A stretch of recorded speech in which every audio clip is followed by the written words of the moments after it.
महर्षि वाल्मीकि के कर्मभूमि माता सीता के शरणभूमि और लव कुश के की भूमि पर हम सबके प्रणाम करताने राज्यपाल श्री राजेंद्र आर्वेकर जी, मंत्रिमंडल में मेरे सहयोगी नित्यानंद राय जी, उप मुख्यमंत्री विजय कुमार सिन्हा जी, सम्राट चौधरी जी, राज्य सरकार में मंत्री वरिष्ठ नेता विजय कुमार चौधरी जी, संतोष कुमार सुमन जी, सांसद संजय जायसवाल जी, राधा मोहन जी, सुनील कुमार जी, रमा देवी जी, सतीश चंद्र दुबे जी, अन्य सभी वरिष्ठ महानुभाव और बिहार के मेरे प्यारे भाइयों और बहनों, ये वो भूमि है जिसने भारत की आजादी की लड़ाई में नए प्राण फूके, नई चेतना का संचार किया। इसी धरती ने मोहनदास जी को महात्मा गांधी बना दिया। विकसित बिहार से विकसित भारत, इस संकल्प लेने के लिए बेतिया से बेहतर, चंपारण से बेहतर और कोई स्थान हो सकता है क्या बोला? और आज यहां इतनी बड़ी संख्या में आप सभी, हम एनडीए के सभी साथियों को आशीर्वाद देने के लिए आए। आज बिहार के अलग अलग विधानसभा क्षेत्रों, लोकसभा क्षेत्रों से अपने अपने समय पर जुड़े। मैं बिहार के सभी लोगों का अभिनंदन करता हूं। मैं आप सबसे क्षमा भी मांगता हूं क्योंकि मुझे आने में ज्यादा विलंब हो गया। मैं बंगाल में था और इन दिनों बंगाल का उत्साह भी कुछ और ही है। वहां 12 किलोमीटर का रोड होगा, तो बड़ी मुश्किल से मैं समय कम करने की कोशिश तो कर रहा था, लेकिन इसके कारण लेट पहुंचा। आपको जो कठिनाई हुई, इसके लिए मैं आप सबकी क्षमा मांगता हूं। साथियों, बिहार वो धरती है जिसने सदियों तक देश का नेतृत्व किया। बिहार वो धरती है जिसने एक से बढ़कर एक प्रतिभावान व्यक्तित्व मां भारती को दिए। और ये सच्चाई है, जब जब बिहार समृद्ध रहा है तब भारत समृद्ध रहा। इसलिए विकसित भारत के लिए बिहार का विकसित होना उतना ही जरूरी है। मुझे खुशी है कि बिहार में विकास का डबल इंजन लगने के बाद विकसित बिहार से जुड़े कार्यों में और तेजी आ गई है। आज भी करीब 13,000 करोड़ रुपए की योजनाओं का उपहार बिहार को मिला है। इसमें rail, road, ethanol plant, city gas supply, LPG gas, ऐसी अनेक अहम परियोजनाएं शामिल हैं। विकसित बिहार के लिए हम यही तेजी पकड़नी है, इसी तेजी को बनाए रखना। आप सभी को इन परियोजनाओं के लिए बहुत बहुत बधाई। साथियों, आज युवाओं का पलायन, जब बिहार में जंगल राज आया तो ये पलायन और ज्यादा बढ़ गया। जंगल राज लाने वाले लोगों ने सिर्फ और सिर्फ अपने परिवार की चिंता की, बिहार के लाखों बच्चों का भविष्य दांव पर लगा दिया। बिहार के मेरे नौजवान साथी दूसरे राज्यों के दूसरे शहरों में रोजी रोटी के लिए जाते रहे और यहां एक ही परिवार फलता फूलता रहा। इस तरह एक नौकरी के बदले जमीनों पर कब्जा किया गया। क्या कोई भी व्यक्ति सामान्य मानवी को इस प्रकार से लूटने वालों को माफ कर सकता है क्या? माफ कर सकता है क्या? क्या ऐसे लोगों को माफ कर सकते हैं क्या? बिहार में जंगल राज लाने वाला परिवार बिहार के युवाओं का सबसे बड़ा गुनहगार है। जंगल राज के जिम्मेदार परिवार ने बिहार के लाखों नौजवानों के उनका भाग्य छीन लिया। ये एनडीए सरकार है जो इस जंगल राज से बिहार को बचाकर इतना आगे लाई है। साथियों, एनडीए की डबल इंजन सरकार का प्रयास है कि बिहार के युवा को यही बिहार में नौकरी मिले, यही बिहार में रोजगार मिले। आज जिन हजारों करोड़ रुपयों की परियोजनाओं का लोकार्पण और शिलान्यास हुआ है, उसके मूल में भी यही भावना है। आखिर इन परियोजनाओं के सबसे बड़े लाभार्थी कौन है? इसका सबसे अधिक लाभ उन नौजवानों को होगा जो अभी रोजगार करना चाहते हैं, जो स्कूल कॉलेज में पढ़ रहे हैं। आज गंगा जी पर 6 लेन के केबल आधारित ब्रिज का शिलान्यास हुआ है। बिहार में 22,000 करोड़ रुपए से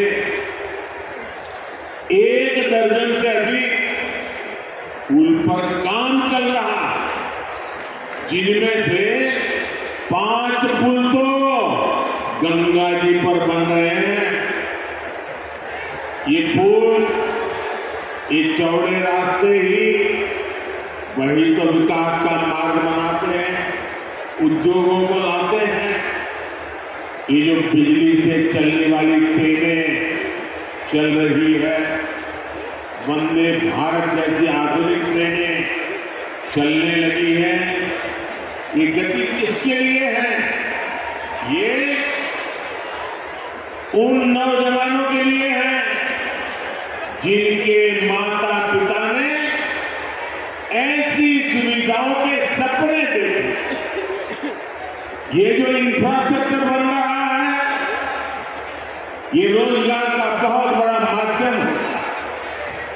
इसमें मजदूर हो, ड्राइवर हो, सर्विसेज से जुड़े लोग हो, इंजीनियर हो,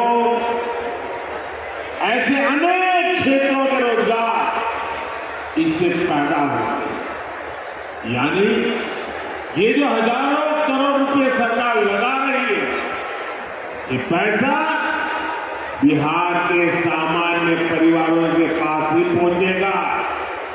इससे रेत, पत्थर, ईंट, सीमेंट, स्टील ऐसे अनेक उद्योगों को, फैक्ट्रियों को, छोटे छोटे दुकानों को बल मिलने वाला है।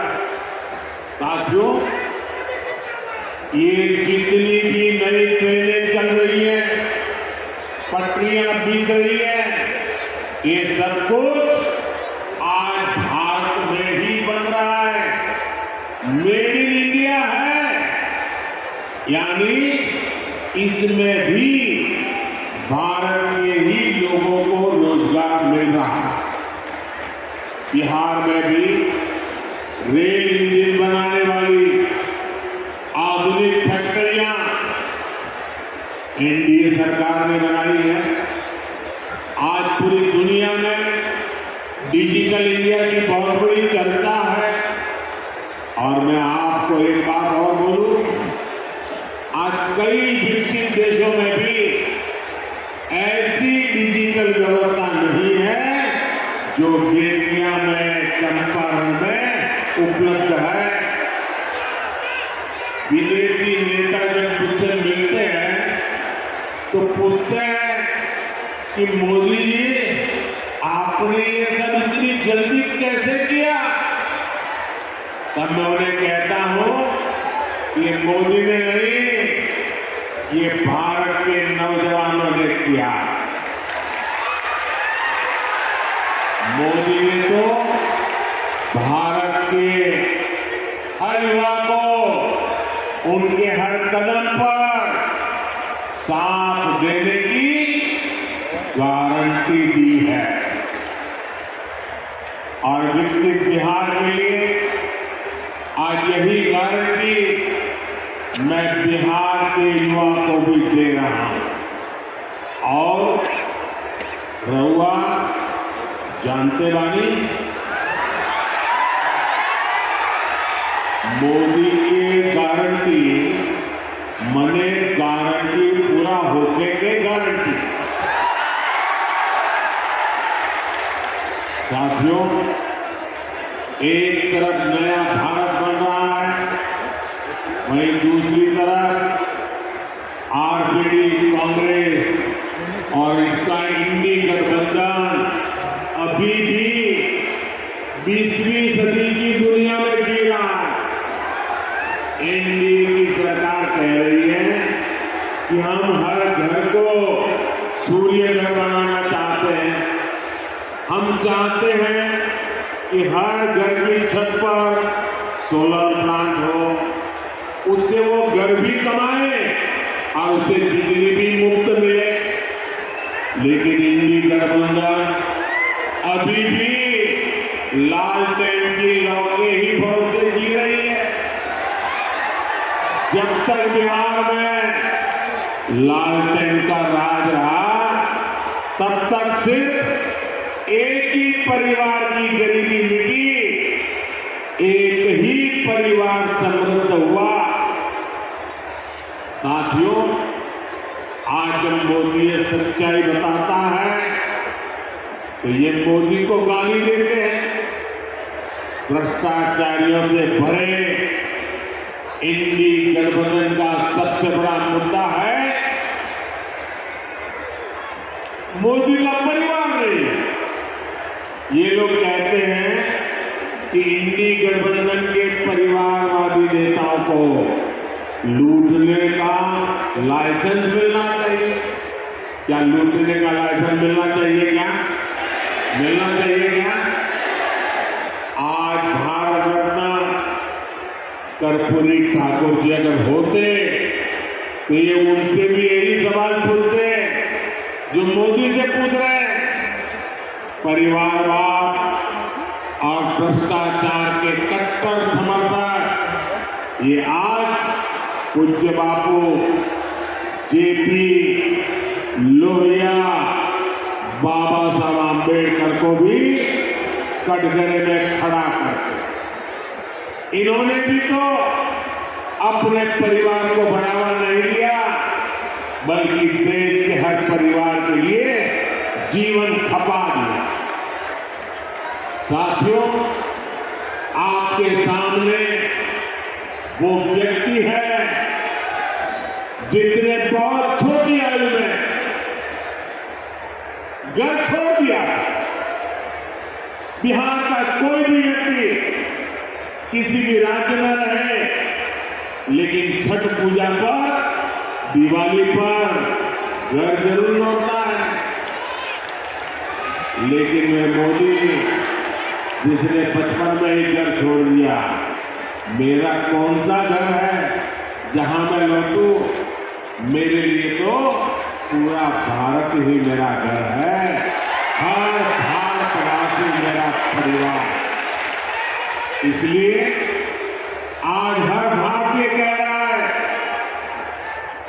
हर गरीब, हर नौजवान कह रहा है, मैं हूं मोदी का परिवार, मैं हूं अंबानी मोदी के परिवार। साथियों, मैं गरीब की हर चिंता खत्म करना चाहता हूं। इसलिए मोदी अपने गरीब से गरीब परिवार को मुफ्त राशन दे रहा है, मुफ्त इलाज की सुविधा दे रहा है। मैं चाहता हूं कि महिलाओं की जिंदगी से कठिनाइयां कम हो, इसलिए मोदी महिलाओं के नाम पक्के घर दे रहा है, टॉयलेट दे रहा है, बिजली पहुंचा रहा है, गेट का कनेक्शन लग रहा है, नल से जल की सुविधा हो रही है। ऐसी चीजों पर काम कर रहे हैं। मैं चाहता हूं कि मेरे देश के नौजवानों का भविष्य बेहतर हो, इसलिए मोदी रिकॉर्ड संख्या में मेडिकल कॉलेज बना रहा है, एम्स बना रहा है, IIT बना रहा है, IIM बना रहा है। ऐसे आधुनिक शिक्षण संस्थान मेरे नौजवानों के भविष्य के लिए बना रहा है। मैं चाहता हूं मेरे देश के किसानों की आय बढ़े, वो और सशक्त हो, इसलिए मोदी अपने